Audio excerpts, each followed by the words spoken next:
জীবনে চলার পথে সংগ্রামটাই সবথেকে মূল উদ্দেশ্য।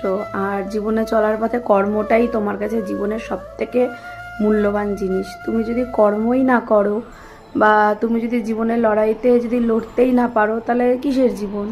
তো একটা কথা আমি বলতে চাই, যারা চিৎকার করে, যারা জোরে কথা বলে, তাদেরকে মানুষ ভিলেন বলে। আর যারা চুপ করে থেকে, যারা আগুন লাগিয়ে, যারা নোংরামি করে, তাদেরকে মানুষ সতীত্ব দেয়, সেটা সত্যিই সম্ভব না। তো এটাই একটা কথাই বলতে যাব। আমি যত কষ্টই করি না কেন জীবনে, আমি নিজের নিজের যোগ্যতাতে, নিজের জায়গাটাতে আমি নিজের লড়াইটা সবসময় লড়েছি। আর আমার লড়াই দেখে আচ্ছা আচ্ছা মানুষ আমার মতন হতে চেয়েছে, আর হয়েওছে। তো সেখানে আমি কোথাও যেন অন্তর থেকে জিতে আছি। হয়তো ভেঙে চুরে গুড়িয়ে গেছি, কিন্তু আবারও মানে কি বলবো, তোমাদের ভালোবাসাতে উঠে দাঁড়ানোর চেষ্টা করেছি, উঠে দাঁড়িয়েছি। এটাই আমার জীবনের সবথেকে বড় পার্ট।